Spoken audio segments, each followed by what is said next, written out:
자, 그 다음에 우리가 살펴볼 건조기후는 스텝기후입니다. 스텝기후의 특징 한번 볼까요? 자, 이런 특징들이 나타나죠. 영강 수량은 사막기후보다는 조금 더 오고, 그 다음에 짧은 풀, 듬성듬성 자라있는 짧은 풀이 있는 초원, 그다음 마찬가지로 얘도 일교차가 크죠. 이 친구들은 농업부터 한번 살펴볼게요. 자, 영강 수량이 이래. 너무 적어. 건조기후니까. 농사 될까 안 될까? 물이 거의 없으니까 농사 안 되겠지. 선생님 아까부터 자꾸 농사 안 되는 지역에서 농사 얘기하고 있어요. 자, 그런데 선생님이 이 농업이라고 써놓고 사실 이야기하고 싶은 건 조금 달라. 뭐냐면 요 지역은 풀이 아주 짧은 풀이 듬성듬성 조금은 자라있는 초원이 있지. 우리가 농업이라고 좀 부르긴 그렇지만 이 동네는 이러한 풀이 있기 때문에 사람들이 뭘 하냐면 가축을 키우게 되는 거지. 물론 이 가축은 엄밀하게 따지면 뭐 축산업 뭐 이렇게 해야 되겠지만 그냥 약간 균형을 맞추기 위해서 그냥 농업이라고 얘기할게요, 여러분.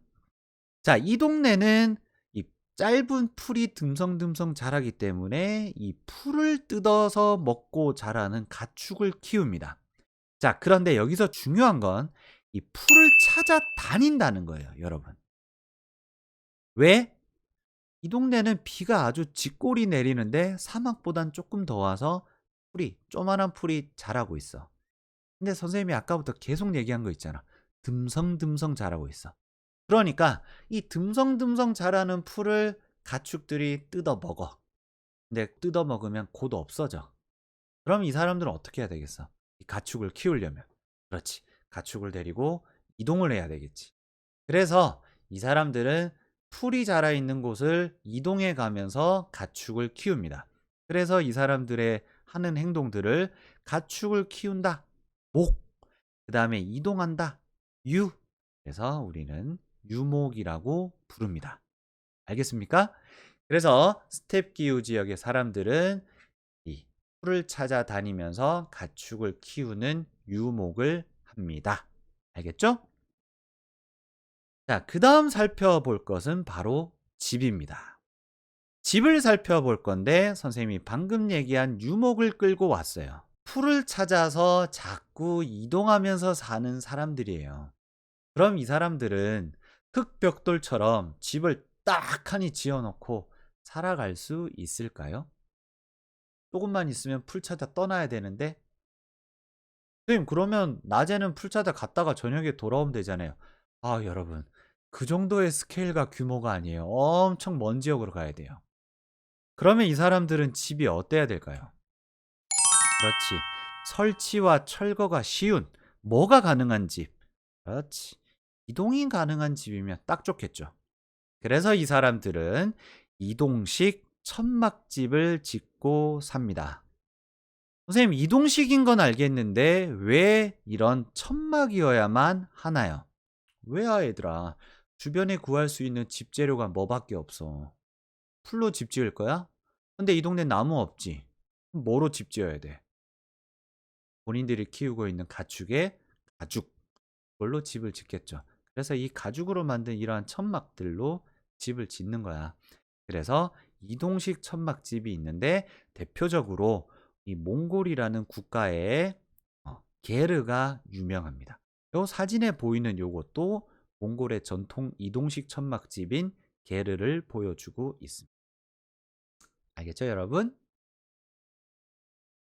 자, 그럼 여기까지가 건조기후 지역의 주민 생활을 사막기후와 스텝기후로 나눠봤고, 근데 이렇게 살고 있는 모습들은 아무래도 기후에 적응해서 살아가는 모습이니까 과거에서부터 지금까지 이어져 오던 모습일 거야.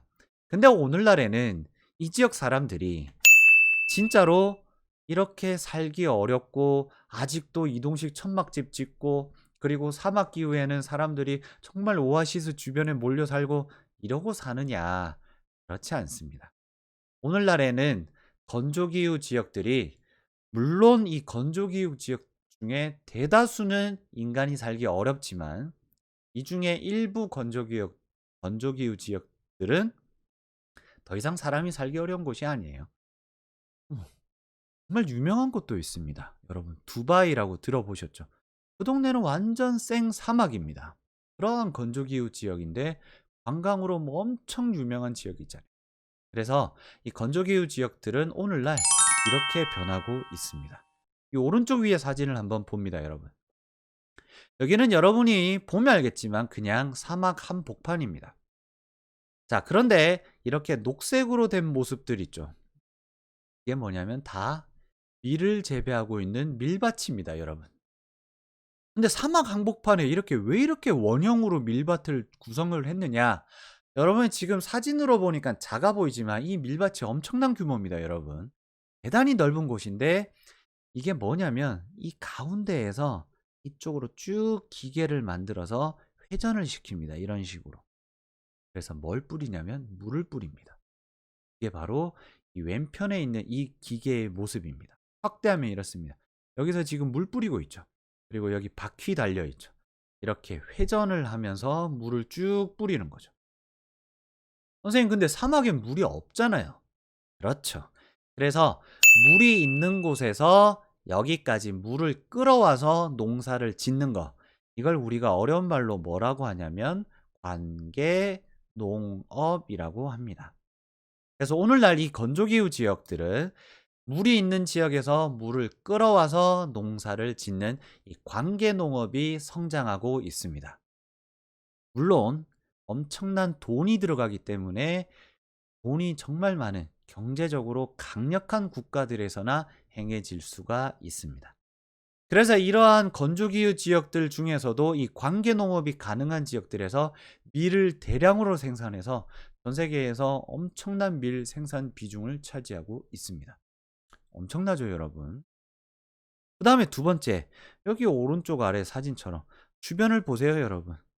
황량하죠. 사막입니다. 근데 이 한복판에 엄청난 도시들이 성장하고 있는 이런 두바이 같은 곳. 이런 것들은 이 엄청난 어떤 뭐 때문이겠어요, 여러분? 건조기후 지역 중에서도 일부 지역에서 어떤 석유와 같은 엄청난 지하 자원들이 매장된 곳은 이것들을 활용해서 벌어들인 돈으로 이렇게 도시를 성장시키고 이렇게 도시를 성장시켜서 관광 산업을 육성하고 그렇게 해서 사람들이 정말 살기 좋은 곳으로 탈바꿈하고 있다라는 거. 이렇게 알아두시면 되겠습니다.